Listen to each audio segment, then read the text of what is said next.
Pastor, நீங்களாம் அந்த காலையில் சீக்கிரம் வந்த ஆட்கள். On the very first day, I spoke about guarding our hearts. முதல் நாளில் வந்து நம்மளோட இருதயத்தை எப்படி நம்ம காத்துக்கொள்றதை பற்றி நான் பேசினேன். And yesterday we spoke about heart forgiveness. நேற்று நம்ம இருதயத்தை நம்ம எப்படி மன்னிக்கிறதுன்றது குறித்து நான் பேசினேன். Forgiveness is one of the tools God has given us for guarding our hearts. மன்னிப்புன்றது தேவன் நமக்கு கொடுத்த ஒரு கருவி. அந்த மன்னிப்பை என்ன செய்யணும்னா நம்மளுடைய இருதயத்தை அது பாதுகாக்கும். We talked about guarding our hearts against cynicism, sarcasm, scoffing. நம்மளுடைய இருதயம் எப்படி நக்கல் அடிக்கிறது, கேலி அடிக்கிறது, இது எப்படி கோவப்படுறது, அது எல்லாத்தையும் நம்ம பார்த்தோம். Forgiveness protects our hearts against bitterness, resentment, hatred and so much more.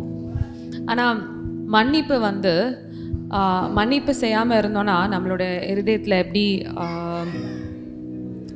ரிசென்ட்மெண்டான ஒரு வருத்தம், அந்த கசப்பு, கோபம், அந்த பழி தீக்கிற உணர்வு அதெல்லாமே நமக்கு இருக்கும். At the foundation of forgiveness is storge love. அந்த மன்னிப்பின் அஸ்திபாரம் என்னன்னா ஸ்டோர்கே லவ்னு சொல்லும்பொழுது அந்த பராமரிப்புக்கும் அன்பு.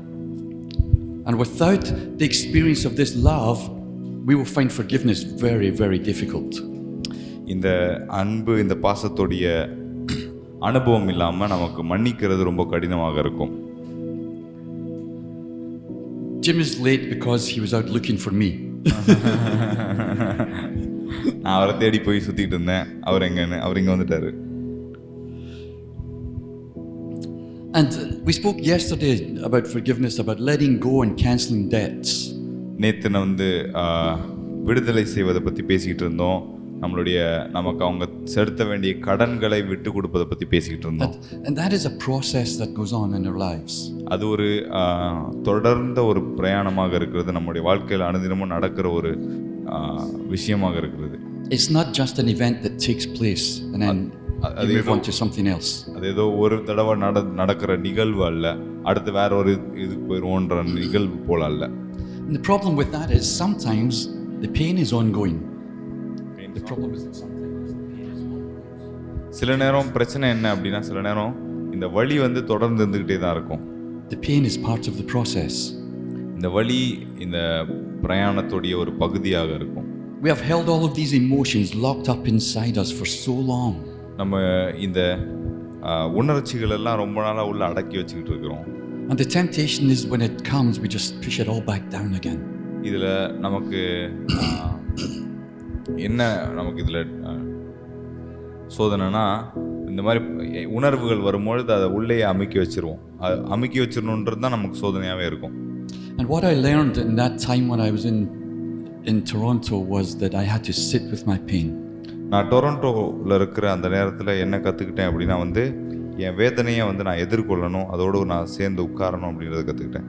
I had to allow my pain to be heard. என்னுடைய வலி, என்னுடைய இருதயத்தோடைய குமுறல் கேட்கப்படணும் அப்படின்றத நான் கற்றுக்கிட்டேன்.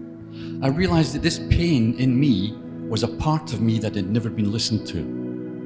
எனக்கு என்ன புரிஞ்சதுன்னா, எனக்குள்ள இருக்கிற இந்த வேதனை கேட்கப்படாத என்னுடைய ஒரு பகுதியாக இருக்கிறது.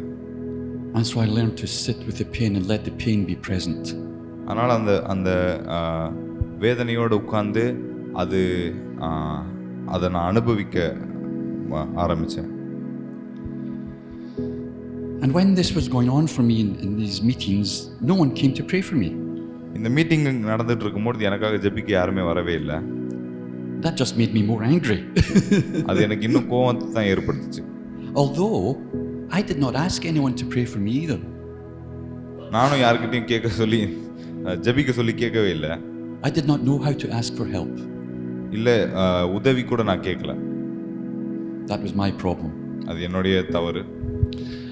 But I realize now that what I needed was not human prayer but God himself. ஆனால் எனக்கு என்ன புரிஞ்சது அப்படின்னா, எனக்கு ஒரு மனிதனுடைய ஜெபம் இல்லை தேவைப்பட்டது, எனக்கு தேவைப்பட்டது தேவனையே தான். It was the Father's ministry I needed. தகப்பனுடைய ஊழியம் தான் எனக்கு தேவைப்பட்டது. And a few weeks after that that began to happen in Toronto, I was at home preparing my sermon for the next Sunday. டொராண்டோவில் இந்த சம்பவங்கள்லாம் நடந்த பிறகு நான் மீண்டும் என்னுடைய வீட்டில் இருந்து என்னுடைய நேரத்தை செலவழிக்க ஆரம்பித்தேன். அடுத்த மெசேஜ் ப்ரிப்பேர் பண்ணுறதுக்காக நான் உட்காந்துட்டு இருந்தேன். And I became aware of the presence of God increasing in the little room I was sitting in. அப்போ தேவனுடைய பிரசன்னம் நான் இருக்கிற அறைக்குள்ளே வந்ததை நான் உணர்ந்தேன். And I decided that in that presence just to sit and wait. அப்போ அந்த இடத்துல நான் அந்த அறையில் இருந்து காத்திருக்க ஆரம்பித்தேன். And after some time, I heard the Lord speak. அதுக்கு பிறகு தேவன் என்னோட பேசினது எனக்கு கேட்டது. And He said to me, "Son." அப்போ தேவன் என்னை பார்த்து சொன்னார், மகனே சொன்னார். And I just began to weep. அதை கேட்ட உடனே நான் அழுக ஆரம்பித்தேன். He didn't say, "John, I'm your dad." John, நான் உன் தகப்பனா இருக்கேன்னு சொல்லலை. When He called me son, He gave me the identity I've been searching my whole life for. என்னை அவர் மகனே அப்படின்னு கூப்பிட்டப்போ என் வாழ்க்கை முழுக்க நான் தேடின அந்த அடையாளம் எனக்கு கிடைச்சது. He just spoke through all the pain and hurt and anger and told me who I am. என்னுடைய எல்லா வழிகளுக்கு நடுவிலும், என்னுடைய எல்லா வேதனைக்கு நடுவில், கோபத்துக்கு நடுவில் அவருடைய சத்தம் என்னிடத்துல வந்து சேர்ந்து நான் யார் அப்படின்றத எனக்கு வெளிப்படுத்தினது. People had been telling me my whole life who I am. They had been calling me rebel and dangerous and violent. என்னுடைய சின்ன வயதிலிருந்தே முழுவதுமாக நிறைய பேர் எனக்கு வந்து பேர் கொடுக்க முயற்சி பண்ணிகிட்டு இருந்திருக்கிறாங்க. நான் வந்து அடங்காதவன், நான் வந்து தொல்லை பிடிச்சவன், நான் பிரச்சனைக்காரன், இப்படிலாம் நிறைய பேர் கொடுக்க முயற்சி பண்ணியிருக்கிறாங்க. They called me selfish, but God saw me differently. என்னை வந்து சுயநலவாதி அப்படின்னு சொன்னாங்க. ஆனால் தேவன் என்னை பார்த்தது ரொம்ப வித்தியாசமாக இருந்தது. He calls me son. அவர் என்னை குமாரன் என்று அழைத்தார்.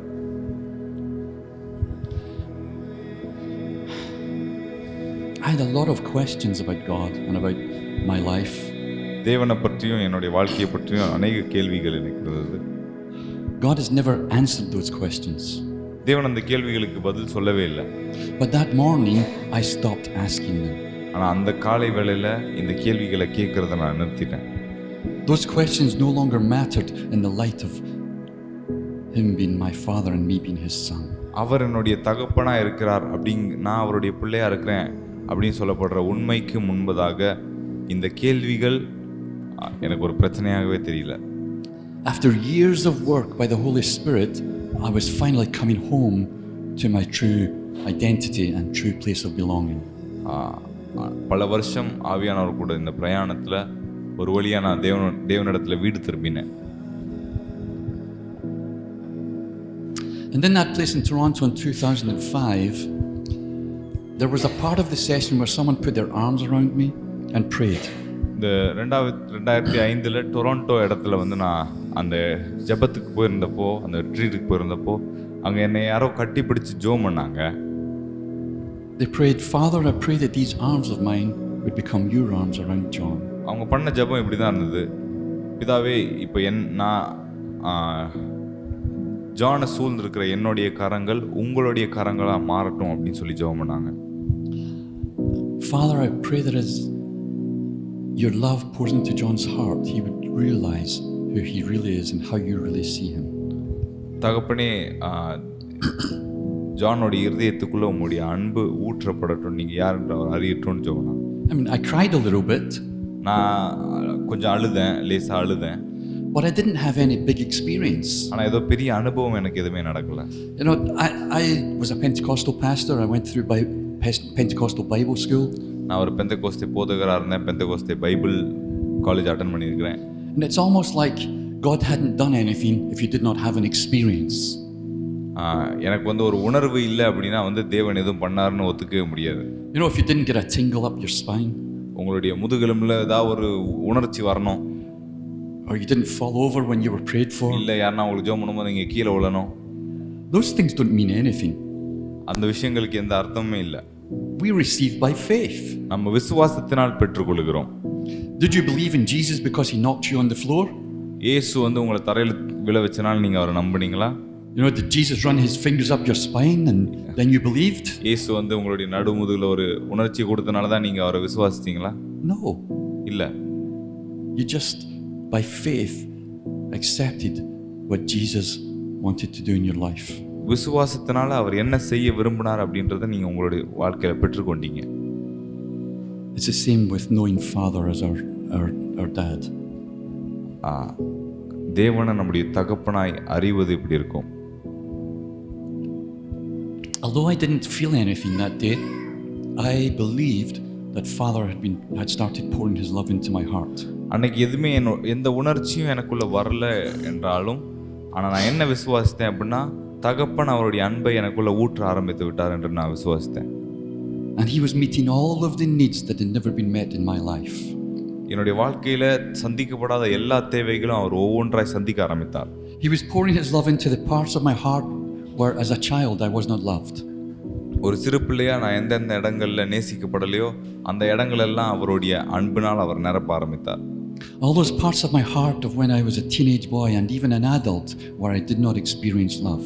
நான் ஒரு வாலிபனா இருக்கும் பொழுது இல்லை வளர்ந்த பொழுதும் எனக்கு எந்தெந்த இடங்கள்லாம் அன்பு கிடைக்காம இருந்துச்சோ என் இருதயத்தில் அந்த இடங்கள்லாம் தேவன் வந்து சந்திக்க ஆரம்பித்தார். He wasn't just loving me for that day, but he was giving me all the love I have ever needed. ஏதோ அந்த ஒரு நாளைக்கு எனக்கு தேவையான அன்பு மட்டும் எனக்கு கொடுக்கல, என் வாழ்க்கைக்கு முற்றிலும் தேவையான எல்லா அன்பையும் எனக்கு தர ஆரம்பித்தார். And it's an ongoing process. இது ஒரு தொடர்ச்சியாக போகிற ஒரு பிரயாணமாக இருக்கிறது. Because the heart is very deep. ஏன்னா இருதயம் ரொம்ப ஆழமுள்ளதா இருக்கிறது. And he gave me all of the love I have ever needed. என் வாழ்க்கைக்கு தேவையான எல்லா அன்பையும் அவர் அப்பவே கொடுத்துட்டாரு. He didn't answer my questions because they were not relevant. என்னுடைய கேள்விகளுக்கு அவர் பதில் சொல்லல, ஏன்னா அந்த கேள்விகள் சம்பந்தம் இல்லாமல் இருந்துச்சு. Sometimes we let our questions get in the way. சில நேரம் நம்ம பார்க்குறோம் கேள்விகள் நமக்கு நடுவில் வந்து நிற்குது, நம்மளுடைய வழியில் வந்து நிற்குது. We might be thinking, God, why did this happen? Why did you let that happen? தேவனே ஏன் இது நடந்துச்சு, ஏன் இதை நடக்க விட்டீங்க? We might be thinking, God, is this theologically correct? தேவனே இது வந்து வேதபூர்வமாக இது சரியானதா? And these things all get in the way of us receiving love. இது எல்லாமே வந்து நம்ம அந்த அன்பை, தேவனுடைய அன்பை பெற்றுக்கொள்வதற்கு இடையூறாக வந்து நிற்குது. But when he poured his love into my heart, that changed my life. அவருடைய அன்பை என்னுடைய இருதயத்தில் ஊற்றினும் பொழுது அது என்னுடைய வாழ்க்கையை முற்றிலுமாக மாற்றியது. He began to bring me into relationship with my Father. அவர் என்னுடைய தகப்பனிடத்துல உறவுக்குள்ள கொண்டு வந்தார். I knew God the Master, but now I was experiencing God my Father. எஜமானனாகிய தேவனை நான் அறிந்திருந்தேன், இப்பொழுது தகப்பனாகிய தேவனை நான் அறிய ஆரம்பித்தேன். You know, what happened to me growing up was not fair. நான் வளரும் பொழுது எனக்கு நடந்த விஷயங்கள் அது வந்து நியாயம் அல்ல. The things that have happened to you growing up, they're not fair. நீங்க வளரும் போது உங்களுக்கு நடந்த அந்த விஷயங்கள் அது நியாயம் அல்ல. You did not deserve any of those things.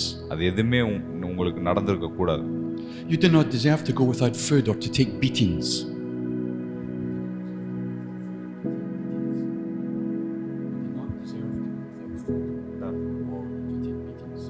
நீங்க சாப்பாடு இல்லாமல் கஷ்டப்பட்டிருக்க கூடாது, நீங்க அடி வாங்கி இருக்க கூடாது, நீங்க துன்புறுத்தப்பட்டிருக்க கூடாது உங்களுடைய சின்ன வயசுல.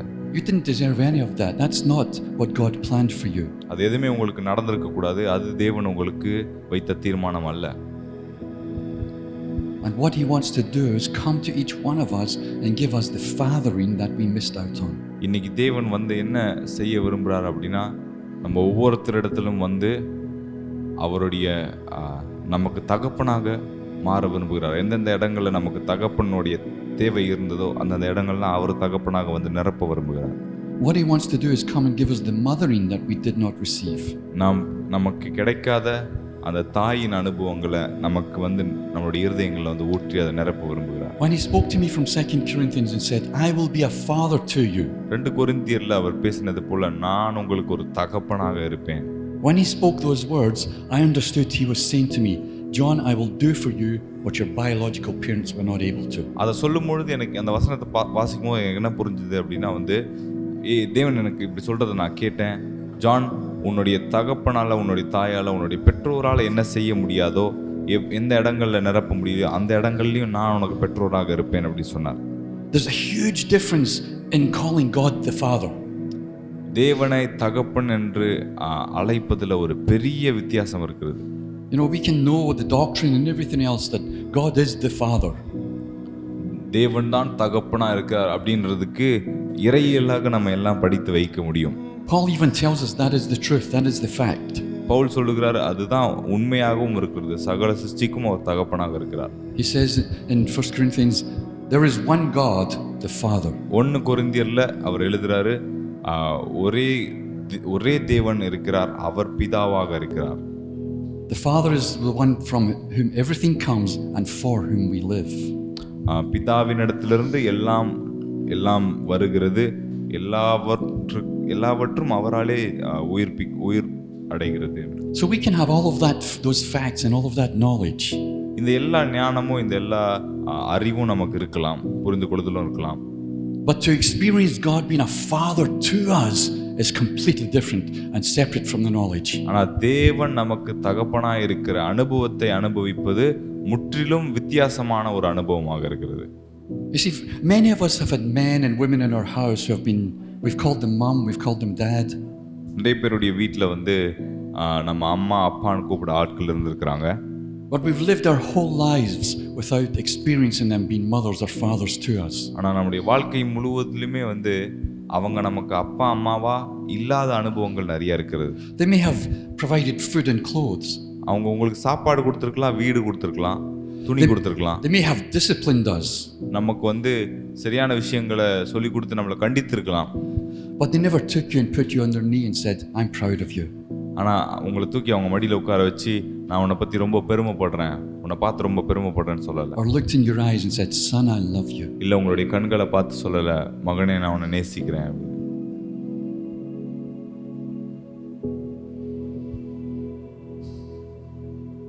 For many of us, that idea of love has not been our experience.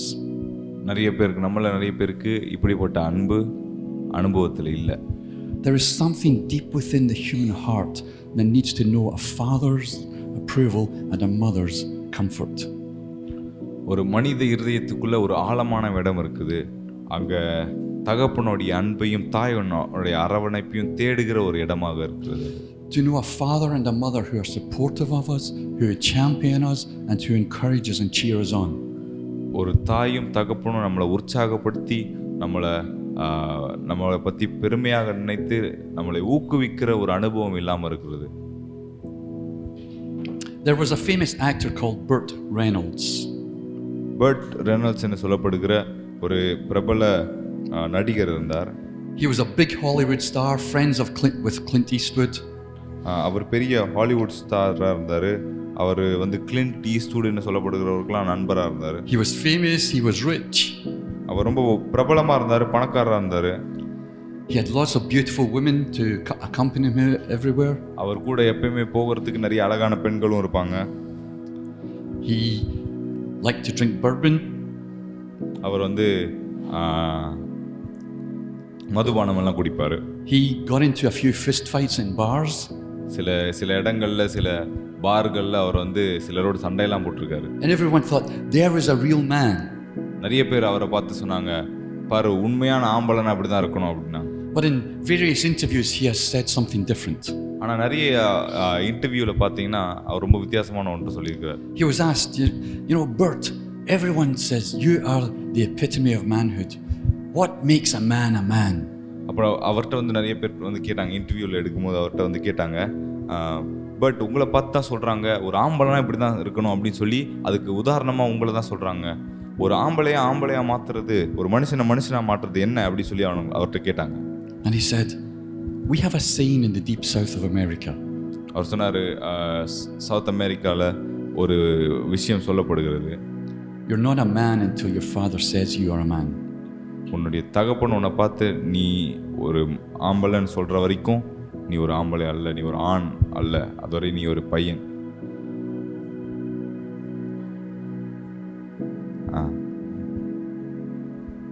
Did you get it wrong? I said தகப்பன். But then he said this. He said, my father never told me. அதுக்கப்புறம் அவர் சொன்னார், எங்கள் அப்பா என்னை பார்த்து அந்த ஒரு வார்த்தையை சொல்லவே இல்லை அப்படின்னு. And he said, all of my womanizing and drinking and fighting was just a little boy wanted to hear his dad say, "I'm proud of you." இந்த மாதிரி பெண்களோட சுற்றுறது, குடிப்பது, குடிப்பழக்கம் வைத்திருப்பது, சண்டை போடுறது, இது எல்லாமே வந்து எங்கேருந்து வருது அப்படின்னா வந்து ஒரு சின்ன பையன் எங்கள் அப்பா என்னை பார்த்து நீ இன்னைக்கு ஒரு ஆண் மகன் ஆயிட்ட அப்படின்னு சொல்லுகிற அந்த அனுபவம் இல்லாத ஒரு பையன் தான் இதெல்லாம் தேடி பண்ணிக்கிட்டு இருக்கிறான். Everyone has this deep desire. எல்லாருக்கும் இந்த ஆழமான ஆசை இருக்கு. And God is not our Father in some abstract theological way. தேவன் நம்மளுடைய அப்பாவா இருக்கிறாரு அப்படின்னு சொல்றது வந்து ஏதோ ஒரு இறையியல் சார்ந்த ஒரு புரிந்து கொள்ளுதல் அல்ல. He wants to come to each one of us and be a father to us, to be the father we never knew. அவர் ஒவ்வொருத்தர் இடத்துலையும் வந்து நமக்கு கிடைக்காத அந்த அப்பாவின் அனுபவங்களை கொண்டு வந்து உண்மையிலே கொடுக்க விரும்புகிறார். Now you may be sitting there thinking, I had a great dad. நீங்கள் ஒருவேளை உட்காந்து யோசிச்சிருக்கலாம், எனக்கு என் அப்பா ரொம்ப நல்லவராக தானே இருந்தார் அப்படின்னு. It doesn't matter. அது பிரச்சனையே கிடையாது. No matter how great your dad was, he can never be better dad than God. உங்கள் அப்பா எவ்வளோ நல்ல அப்பாவாக இருந்தாலும் தகப்பனை விட தேவனை விட நல்ல அப்பாவாக அவரால் இருக்க முடியாது. And my whole life, God had been trying to communicate that to me. That he is the best dad I could ever know. என்னுடைய முழு வாழ்க்கையும் தேவன் இதை எனக்கு சொல்லிக் கொடுக்க முயற்சி பண்ணிட்டு இருந்தாரு. நான் அறிந்ததிலேயே மிகவும் நல்ல தகப்பன் அவர்தான் என்று நான் அறிந்து கொள்வதற்காக அனுபவபூர்வமாக. When I was a little boy, I would be walking down the street and I would hear someone shout, "John!" நான் சின்ன பையனாக இருக்கும் பொழுது நான் தெருவில் நடந்து போகும்பொழுது யாருன்னா ஜான் அப்படின்னு கூப்பிடுவாங்க. And I would turn around to see who had called me. நான் திரும்பி தேடுவேன், யார் என்ன கூப்பிட்டதுன்னு. There was no one there. ஆனால் யாருமே இருக்க மாட்டாங்க. And it was many years later that I realized God was calling me back then. நிறைய வருஷம் கழிச்சு தான் எனக்கு புரிஞ்சது தேவன் என்னை கூப்பிட்டு கொண்டிருந்தார், அந்த நேரத்தில் அழைத்திருந்தார். But I didn't know it was him. அவர் தான் என்று எனக்கு தெரியாமல் இருந்தது. I never told anyone what was happening to me. I thought I was going crazy. நான் யார்கிட்டயுமே இந்த மாதிரி நடந்ததுன்னு சொல்லவே இல்லை. நான் வந்து எனக்கு கொஞ்சம் நட்டு காண்றதுன்னு யோசித்தேன். I used to see things and I didn't understand it was God showing me. சில விஷயங்களை நான் பார்ப்பேன், ஆனால் இது எனக்கு தேவன் காண்பிக்கிறார்னு எனக்கு புரியாமல் இருந்துச்சு. I thought I was going to grow up and be in an insane asylum. நான் வந்து வளர்ந்தா என்னை வந்து மென்டல் ஹாஸ்பிட்டலுக்கு கொண்டு போய் சேர்த்துருவாங்கன்னு யோசித்தேன். But it was God calling me to be his son. ஆனால் தேவன் என்னை அந்த வயதிலேயே அவருடைய குமாரனாக இருக்கும்படி அழைத்து கொண்டிருந்தார். And since those days he had been trying to draw me into his embrace. அந்த நாள்ல இருந்தே என்னை வந்து அவருடைய அரவணைப்புக்குள் அழைக்க வேண்டும் என்று அவர் ஆசையா இருந்தார். Finally in Toronto, when that man put his arms around me and then I heard him call me son, it all came to pass. அந்த டொரண்டோ இடத்துல என்னை ஒருத்தர் வந்து கட்டி அரவணைத்த பிறகு, நான் தேவன் என்னுடைய அறையில் என்ன மகனே என்னை கூப்பிட இந்த 2 அனுபவம் நடந்த பிறகு இதெல்லாம் எனக்கு மீண்டும் வர ஆரம்பித்தது. But I want to share something with you that was very crucial in me coming to that place. நான் அந்த இடத்துக்கு வருவதற்கு முக்கியமாக ஒரு வழிகாட்டியாக இருந்த சில விஷயங்கள் நான் உங்களோட பகிர்ந்து I'm கொள்ள convinced it is critical for every one of us if we want to know God being a father to us. தேவன் நம்மளுடைய தகப்பனாக இருப்பதை நாம் அறிந்து கொள்ள வேண்டும் என்றால் இதை நம்ம எல்லாரும் இதை அறிந்து கொள்ள வேண்டும் என்று நான் நினைக்கிறேன். While I was in Toronto, the man who became my mentor, James Jordan, was speaking about learning to pray. நான் டொரண்டோவில் இருக்கிற நேரத்தில் என்னுடைய மென்டராக இருந்த ஜேம்ஸ் ஜார்டன் அவர்கள் தேவனிடத்தில் ஜெபிப்பதை பற்றி பேசி கொண்டிருந்தார். He saw all of these men of God in the Bible praying for days and days. இந்த வேதத்தில் வந்து அநேக தேவ மனுஷர்கள் அநேக நாட்களாக ஜெபிக்கிற. James wanted to learn to pray like these men of God. ஜேம்ஸுக்கு வந்து இந்த தேவ மனிதர்களை போல நானும் ஜெபிக்கணும் அப்படின்ற ஒரு ஆசை இருந்தது. So in the ministry he was part of, there was a little chapel in the grounds and he would go there each Saturday morning to try to learn to pray. In the ministry where he was working, there was a chapel in the grounds and he would go there Saturday mornings to learn to pray. இவர் ஊழியம் பண்ணிட்டு இருந்த இடத்துல ஒரு Chappell இருக்கும். அந்த இடத்துல வந்து ஒரு சனிக்கிழமை காலையில ஜெபம் பண்ண போயிடுவார். And he would just walk up and down. அங்க மேல கீழே நடந்துகிட்டே இருப்பார் இவர். And he would be praying in tongues. இவர் அந்நிய பாஷையில ஜெபிச்சிட்டே இருப்பார். He would be praying in English. Lord, come and meet me. ஆங்கிலத்தில் ஜெபம் பண்ணுவார். தேவனே என்னை வந்து சந்திங்க, என்னை வந்து சந்திங்க அப்படின்னு ஜெபம் பண்ணுவார். Some days he lasted 20 minutes.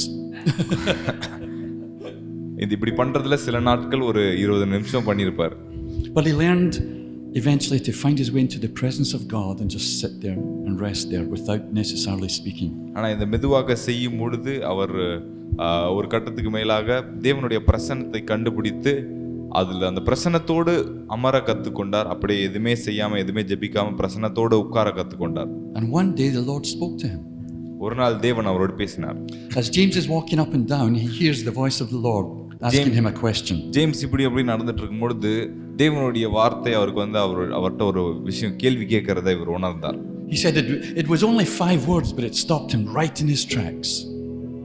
The Lord only spoke 5 words, but it stopped him right in his tracks. தேவன் அவர்கிட்ட பேசினது 5 வார்த்தை தான் அவர் முற்றிலுமாக நிறுத்தி போட்டது அதிர்ச்சிக்குள்ள. And he said his mind is spinning trying to find an answer to the question. அவர் சொன்னாரு அவருடைய தலை சுத்த ஆரம்பிச்சிருச்சு அந்த கேள்விக்கு பதிலை தேட ஆரம்பிச்சு. And the Lord said to him, James, whose son are you? தேவன் கேட்ட கேள்வி இதுதான், ஜேம்ஸ் நீ யாருடைய மகன்? He didn't say to James, James, who is your father? James உங்க அப்பா யாரு அப்படின்னு வந்து கேட்கல. Because that's an easy answer. His father is Bruce Jordan. அது ஒரு சுலபமான பதில். அவர் அவங்க அப்பா பேரை சொல்லிட்டு போயிடுவார். But the Lord said to him, whose son are you? ஆனா தேவன் வந்து இவர்கிட்ட கேட்ட கேள்வி என்னன்னா நீ யாருடைய மகனா இருக்கிற அப்படின்னு கேட்டார். And that requires a different answer. அதுக்கு வேற ஒரு பதில் இருக்குது. You see, the Lord communicates perfectly. He speaks your language, your heart language, your thinking language. He speaks all of that.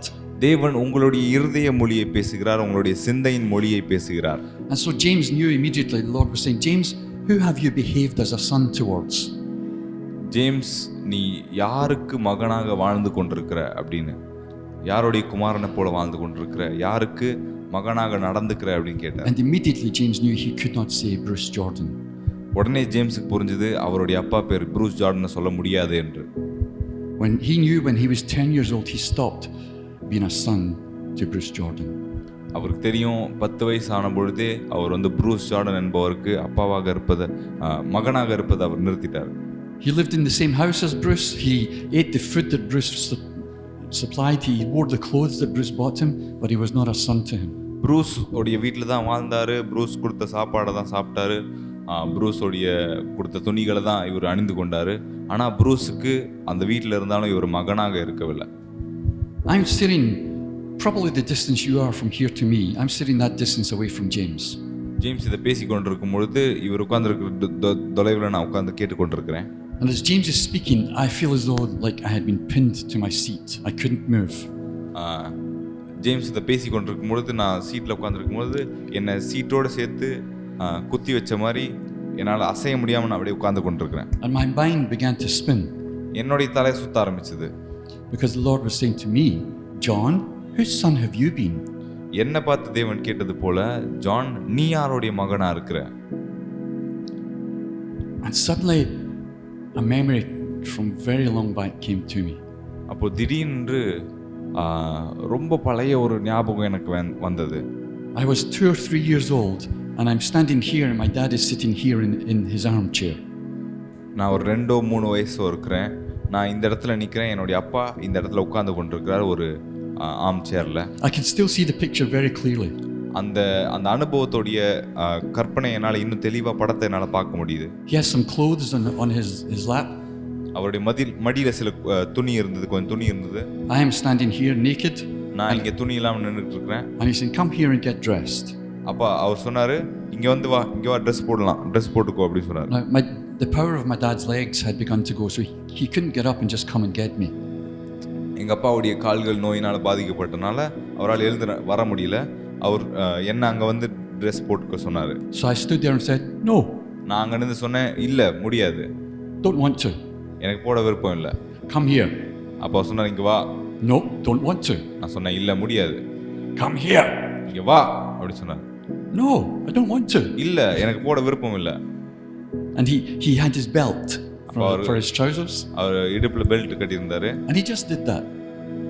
அதை கட்டி இப்படி வீசினார் என் மேல. He's frustrated. He can't get up out of the chair and he can't reach me. அவரால் என்னுடைய பிறப்பு தான் என் குடும்பத்தில் எல்லா கஷ்டத்துக்கும் ஆரம்பம் புள்ளின்னு நினச்சேன். And this action of my dad's just confirmed that to me. My dad hates me. எங்கள் அப்பா இப்படி செஞ்சது எனக்கு அதை உறுதிப்படுத்திருச்சு. எங்கள் அப்பா என்னை வெறுக்கிறார் அப்படின்னு யோசிச்சிட்டேன். My dad blames me for everything and now he's punishing me. எங்கள் அப்பா என்னை எல்லாத்துக்கும் என்னதான் பழி சொன்னார். இப்போ என்னை வந்து அவர் வந்து என்னை தண்டனை கொடுக்குறாரு. Somehow in my heart I thought my dad doesn't even want me. நான் ஒரு இடத்துல என்னோட இருதயத்தில் ஒரு இடத்துல யோசிக்கவும் ஆரம்பித்தேன், எங்கள் அப்பாவுக்கு என்னை பிடிக்காது, அவருக்கு என்ன வேணவே வேண்டாம் அப்படின்னு. And I started to stop seeing my dad as a source of love for me. அந்த நாள்லேருந்து எங்கள் அப்பாவை என்னுடைய அன்பின் உறவிடமாக பார்க்குறத நிறுத்திட்டேன். You know, I lived in the same house with him. I wasn't rude to him, but I somehow no longer saw him as a source of love. அதே வீட்டில் தான் நான் வாழ்ந்தேன். நான் அவங்களுக்கு எதிராக எதுவுமே பேசலை, நடந்துக்கல. ஆனால் அவங்கள என்னுடைய அன்பின் உறவிடமாக பார்க்கறத நான் நிறுத்திட்டேன். It's like my heart said, he doesn't want you. And so in turn I said, well, I don't want you. என்னுடைய இருதயம் சொன்னது, உங்கள் அப்பாவுக்கு ஒன்று தேவையில்லை அப்படின்னு.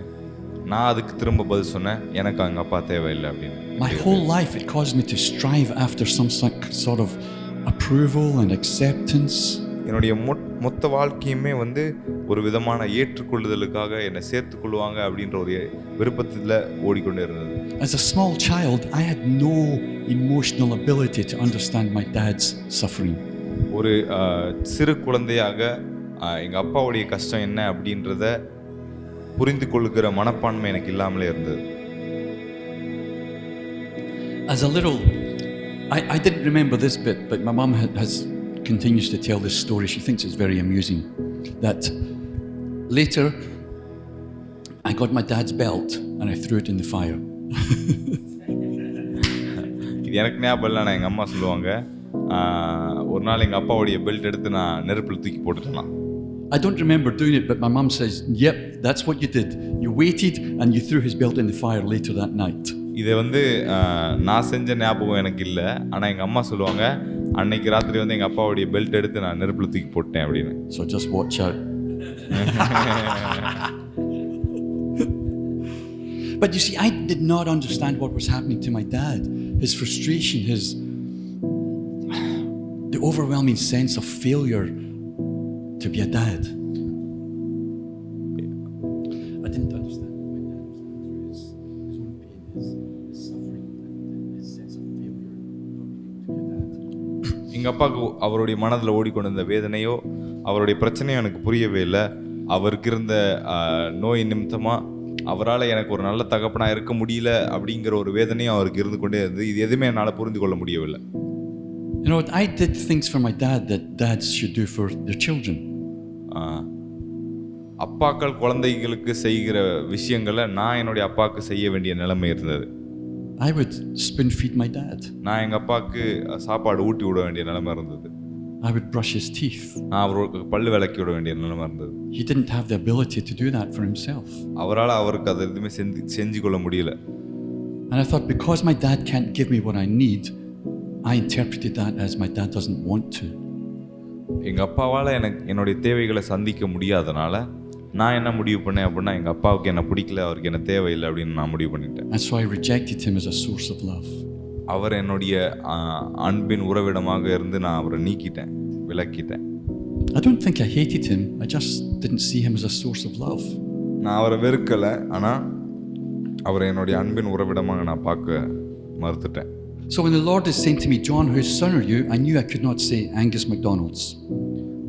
என்னுடைய ஆண்டவர் என்னை பார்த்து அன்னைக்கு, ஜான் நீ யாருடைய மகனாக இருக்கிற அப்படின்னு கேட்கும் பொழுது ஆங்கஸ் மெக்டானல்டு எங்கள் அப்பா பேர் என்னால் சொல்ல முடியலை. Because the Lord just showed me in that memory, I had closed my heart to my dad. ஏன்னா அந்த ஞாபகத்தை தேவன் எனக்கு காண்பித்து எங்கள் அப்பாவுக்கு என்னுடைய இருதயத்தை நான் மூடி வைத்துட்டேன் அப்படின்றத எனக்கு காண்பித்தார். And I wanted to be like Jesus when I grew up. When I grew up, I wanted to be like Jesus. நான் வளர்ந்த பிறகு இயேசுவை போல ஆகணும் அப்படின்னு யோசித்தேன். And when you read the Gospels, you see the heart of Jesus towards his Father. நீங்கள் சுவிசேஷங்களை வாசிக்கும் பொழுது இயேசு அவருடைய தகப்பனுக்கு நேராக எப்படி இருந்தார் அப்படின்றத நீங்கள் வாசிக்கலாம். I only do what I see my father doing. I only speak the words he has taught me. என் தகப்பன் என்ன செய்கிறாரோ அதை மட்டும் தான் நான் செய்கிறேன், அவர் என்ன பேசுகிறாரோ அதை மட்டும் தான் நான் பேசுகிறேன்னு சொல்கிறார். I am doing the work of my father. I am doing the will of my father. என்னுடைய தகப்பனுடைய சித்தத்தை நான் செய்கிறேன், என் தகப்பனுடைய வேலையை நான் செய்கிறேன்னு சொல்கிறார். I did not know what that was like. அது எப்படி இருக்குன்றதே எனக்கு தெரியல. I never knew what my dad's will was. என்னுடைய அப்பாவுடைய சித்தம் என்ன அப்படின்றதே எனக்கு தெரியல. When my mom wanted me to do something, I didn't want to. எங்கள் அம்மா ஏதோ சில விஷயங்கள் செய்ய ஆசைப்பட்ட பொழுது எனக்கு அதை செய்ய விருப்பமே இல்லை. I wanted to do what I wanted to do. நான் எப்பவுமே செய்ய விரும்பினது என்ன அப்படின்னா, நான் என்ன செய்ய விரும்பினோ அதை நான் செய்ய விரும்பினேன். My mom would send me to the shops to buy some groceries, and I would steal some of the change so that I could buy sweets. எங்கள் அம்மா கடைக்கு ஏதாவது பொருட்கள்லாம் வாங்க அனுப்புவாங்க. பாக்கி சில்லற காசில் வர மிச்சத்தில் நான் கொஞ்சம் திருடி ஸ்வீட்டெல்லாம் வாங்கி தின்னுவேன். I stole from my mom. என்னுடைய அம்மா கிட்டேருந்தே நான் திருடிட்டு இருந்தேன். And yet Jesus only does what he sees his father doing. ஆனால் இங்கே இயேசு பாருங்க, அவருடைய தகப்பன் என்ன செய்கிறத பார்க்குறாரோ அதை மட்டும் தான் அவர் செய்கிறாரு. All of this is going through my mind and my heart in a matter of seconds. இதெல்லாம் ஒரு சில வினாடிகளில் என்னுடைய சிந்தனையில் இதெல்லாம் ஓடிக்கிட்டே இருக்கு. So I can't say I'm the son to Angus MacDonald. என்னுடைய அப்பா பேரை சொல்லி ஆங்கஸ் மெக்டொனால்டோட மகனா இருந்தேன் அப்படின்னு சொல்ல முடியாது. And so my mind begins to race. Who have been the men in my life? அப்போ என்னுடைய வாழ்க்கையில் யார் என்னுடைய தகப்பன் ஸ்தானத்தில் இருந்திருக்கிறா அப்படி சொல்லி நான் தேட ஆரம்பித்தேன் என்னுடைய சிந்தனையில். I thought about family friends. I thought about uncles. I thought about pastors and tutors. என்னுடைய குடும்ப நண்பர்கள், என்னுடைய அங்கிள், என்னுடைய பாஸ்டர் எல்லாவரையும் யோசிச்சு பார்த்தேன், இவங்களா இருக்குமோன்னு. And I would think, yeah, he was kind to me. He was really good to me. நான் அப்போ யோசிச்சு பார்த்தேன், ஆமாம் இவர் எனக்கு ரொம்ப அன்பாக இருந்திருக்கிறாரு, இவர் எனக்கு ரொம்ப பாசமாக இருந்திருக்கிறார் என் வாழ்க்கையில். I would think, this man really cared for me and mentored me. இவர் என்னை ரொம்ப பார்த்துட்டு இருந்திருக்கிறாரு, என்னை மென்டர் பண்ணியிருக்கிறாரு, எனக்கு சொல்லி கொடுத்துருக்கிறாரு நிறைய விஷயங்கள். But I realized I had never been a son to any of them. ஆனால் நான் என்ன புரிஞ்சுக்கிட்டேன் அப்படின்னா, இவங்க யாருக்குமே நான் குமாரனாக இருக்கவில்லை. I was only interested in what I could get from them. எனக்கு அவங்கள்ட்ட என்ன கிடைக்கும்ன்றது மட்டும்தான் என்னுடைய ஆர்வமாக இருந்துச்சு. And the Lord is reminding me, John, you've never been a son to anyone. அப்போ தேவன் எனக்கு ஞாபகப்படுத்தினது என்ன அப்படின்னா, ஜான், நீ யாருக்குமே மகனாக இருந்ததில்லை என்று ஞாபகப்படுத்தினார். And I remembered when I would fight with my mother and I'd say, I didn't ask to be born. நான் எங்கள் அம்மா கிட்ட சண்டை போடும்போது நான் சொல்லுவேன், நான் பிறக்கணும்னு நானா கேட்டேன் அப்படின்னு கேட்பேன். I can't wait to get out of this house. இந்த வீட்டை விட்டு வெளில போகிறதுக்காக நான் காத்துட்டு இருக்கேன் அப்படின்னு சொல்லுவேன். I left home at 17 years old. நான் 17 வயசுல வீட்டை விட்டு வெளியே போயிட்டேன்.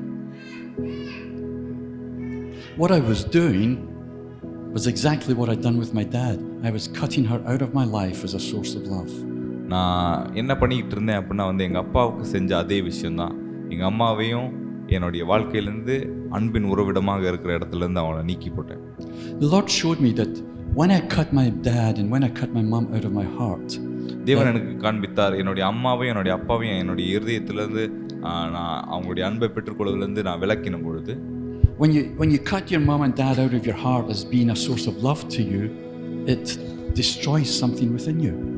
அவங்கள நீங்கள் அன்பின் உறவிடமாக இருக்கிற இடத்துலேருந்து நீக்கி போடும் பொழுது அது உங்களுக்குள்ள சில பாதிப்புகளை ஏற்படுத்துகிறது. You know, you can still know your mom and dad, you can still relate to them, live in the same house, live in peace with them even. நீங்கள் அவங்களோட பேசலாம், அவங்க வீட்டிலேயே தங்கலாம், அவங்களோட உறவு கொண்டாடலாம், அவங்களோட சமாதானமாக கூட வாழலாம். But when you no longer see them as a source of love, you kill the heart of a son in you. ஆனால் அவர்களை உங்களுடைய வாழ்க்கையில் அன்பின் உறவிடமாக நீங்கள் பார்க்கல, அன்பு வருகிற ஒரு வாய்க்காலாக நீங்கள் பார்க்கல அப்படின்னா உங்களுடைய இருதயத்தில் மகனாக வாழ்கிற வாழ்க்கைக்கு ஒரு முற்றுப்புள்ளி வைத்துடுறீங்க நீங்கள். Ladies, when the Bible speaks about being a son, you know it's not speaking about male gender. இங்கே இருக்கிற ஸ்திரீகளுக்கு சொல்லுகிறேன், பைபிளில் குமாரனாக இருப்பதை பற்றி பேசும்பொழுது பையனாக இருப்பது, மகனாக இருப்பதை பற்றி சொல்லலை. Sonship speaks about children growing up into inheritance.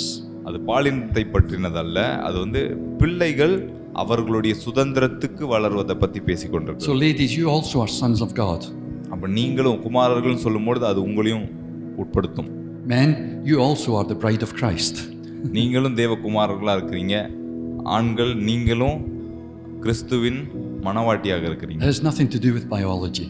இது வந்து ஆணினம் பெண்ணினம் சொல்ற பாலை குறிக்கிறது அல்ல.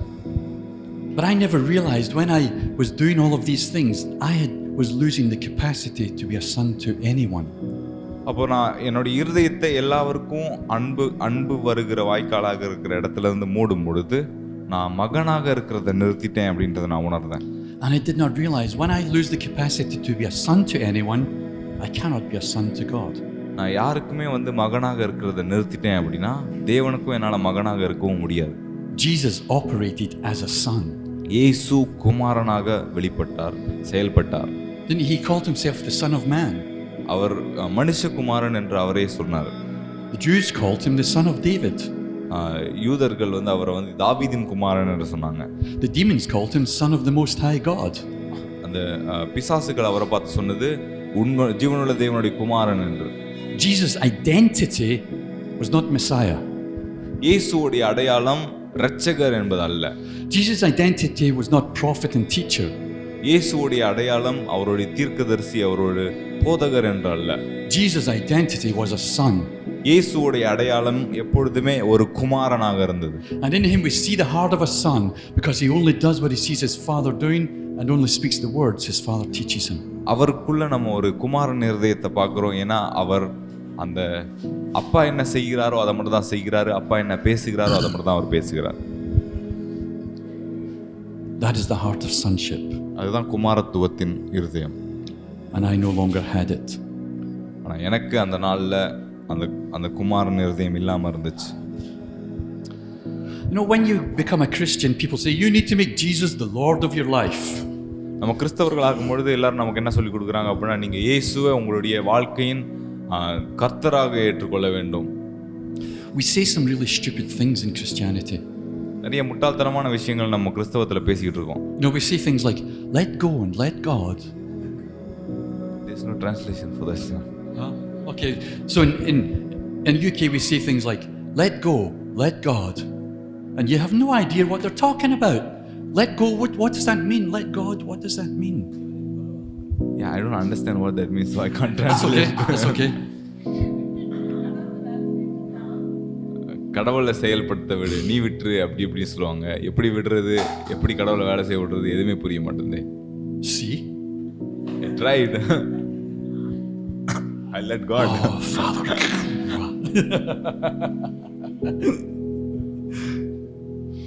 You know, I remember people saying to me, if Jesus is not Lord of all your life, he's not Lord at all. சிலர் வந்து சொல்லுவாங்க, இயேசுனுடைய வாழ்க்கை முழுவதும் அவர் கர்த்தராக ஆண்டவராக நீ வைக்கல அப்படின்னா அவரை நீ ஆண்டவராக வைக்கவே இல்லை அப்படின்னு சொல்லுவாங்க. You see, the truth is, Jesus is Lord, and he will not stop at being Lord to have relationship with us. He will not stop being Lord just to have relationship. உண்மை என்ன அப்படின்னா வந்து தேவன் இயேசு வந்து கர்த்தராக தான் இருக்கிறாரு. உங்க கூட உறவு வைக்கணுன்றதுக்காக அவர் கர்த்தராக இருக்கிறத நிறுத்த மாட்டார். And you know, Christianity says to you, you need to invite Jesus into your life. நிறைய பேர் சொல்லுவாங்க, கிறிஸ்தவம் சொல்லும், நீங்க இயேசு உங்களுடைய வாழ்க்கையில ஏற்றுக்கொள்ள வேண்டும் அப்படின்னு. That's just stupid. அதுவுமே ஒரு முட்டாள்தனமான விஷயம் தான். Jesus invites you into his life. இயேசு அவருடைய ஜீவனுக்குள்ள, அவருடைய வாழ்க்கைக்குள்ள உங்களை பங்கேற்கும்படி அழைக்கிறார்ன்றதுதான் உண்மை. And he will not change his life to accommodate you. உங்களை அவருடைய வாழ்க்கையில சேர்த்துக் கொள்வதற்கு அவருடைய வாழ்க்கையை வித்தியாசமா அவர் மாற்றிக்கொள்ள மாட்டார். It's like coming to Chennai. When you come from the west to Chennai, it's like that. நீங்க சென்னைக்கு வருகிறது போல வெளிநாட்டுல இருந்து சென்னைக்கு வரீங்கன்னு வைங்க. See, you guys don't do things the way we do it in the UK. நாங்க யூகேல செய்கிற விஷயங்களை நீங்க செய்யறது இல்ல. You guys don't do things the way they do it in Germany. ஜெர்மனில செய்யப்படுகிறது போல நீங்க உங்களுடைய வாழ்க்கையில விஷயங்கள் செய்யறது இல்ல. So when I come to Chennai, you need to change. நான் சென்னைக்கு வரும்போது நீங்க எல்லாம் மாறணும் எனக்கு ஏத்த மாதிரி. You need to put the message out to Chennai. Chennai, you need to change. John is coming. நீங்க நான் சென்னைக்கு வரும்போது யூகேல இருந்து உடனே வந்து சென்னையில நியூஸ் போடணும். சென்னையில இருக்க எல்லாரும் ஜானை போல வாழ ஆரம்பிங்க, ஏன்னா ஜான் சென்னைக்கு வராரு. Drivers, you need to go in straight lines. Drivers நீங்க வந்து ஒரே லேன்ல வண்டி ஓட்டணும். You must be on time. நீங்க நேரத்துக்கு வந்து சேரணும். No Chennai time, UK time. Chennai time கிடையாது, யூகே டைம்ல தான் நீங்க எழும்பி வேலை செய்யணும். It's not going to happen, is it? அது நடக்க போறது இல்லை, இல்லையா? Chennai is not going to change for me. நான் சென்னைக்கு வர்றதுனால சென்னை முழுவதுமாக அதோடைய வழிமுறைகளை மாற்ற போறது இல்லை. So I need to step into the life of Chennai and become a part of it. ஆனால் நான் சென்னைக்கு வரும்பொழுது சென்னையுடைய வாழ்க்கையில நாம் இணைந்து அதோடு சேர்ந்து செயல்பட வேண்டும். That's what it's like with Jesus. அதுதான் இயேசுவோடு கூடவும். We need to step into Jesus' life and become a part of it. நம்ம தான் இயேசுவோடைய ஜீவனுக்குள்ள கால் எடுத்து வைத்து அதற்கு பாகமாக மாற வேண்டும். We relate to Jesus as he is. இயேசு அவர் இருக்கிற வண்ணமாக அவரோடு நம்ம இணைய வேண்டும். In the same way we relate to God the Father. பிதாவோடு இருக்கிறது போல, பிதாவோடு இணைவது போல. He is Father by nature, and that is how we relate to him. அவருடைய குணாதிசயமே அவர் தகப்பனாக இருப்பது, அவருடைய தன்மையே அவர் தகப்பனாக இருப்பது தான். அப்படிதான் நம்ம அவரோடு ஈடுபட முடியும். When we relate to God as master and behave as servants to him, it breaks his heart. தேவனுக்கு நம்ம போய் ஒரு அடிமைகளை போல அவரை எஜமான் மாதிரி பார்க்கும் பொழுது அவருடைய இருதயம் காயப்படுகிறது. He's not a master. அவர் ஒரு எஜமான் அல்ல. You're not his servants. நீங்க அவருடைய வேலைக்காரர்கள் அல்ல. Hebrews chapter 1 verse 14 tells us this. எபிரேயர் 1 அதிகாரம் 14 வசனம் இப்படி சொல்லுது. The angels are servants sent to serve those inheriting salvation. எபிரேயர் 1:14.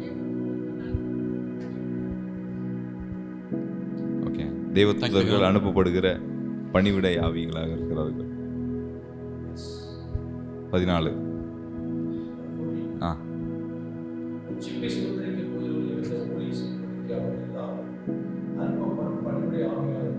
ரட்சிப்பை சுதந்திரிக்கிறவங்களுக்கு அவங்க பணிவிடை ஆவிகளா இருக்கிறாங்க. So you're not the servants of God. The angels are his servants. நீங்க பணிவிடைக்காரர்கள் அல்ல, தேவதூதர்கள் தான் பணிவிடைக்காரர்களா இருக்கிறாங்க. And as the psalmist says in Psalm 8, he commands them on your behalf. சங்கீதம் 8ல சொல்லுகிறது போல அவர் உங்களுக்காக வேலை செய்யும்படி இவர்களை கட்டளையிடுகிறார் என்று. You see, being a father is not something that God chose. தகப்பனாக இருப்பது தேவன் எடுத்த ஒரு முடிவு அல்ல, ஒரு தீர்மானம் அல்ல. Being a father is the very essence of his being. ஒரு தகப்பனாக இருப்பது தான் அவருடைய குணாதிசயமே, அவர் யார் என்ற அடையாளமே.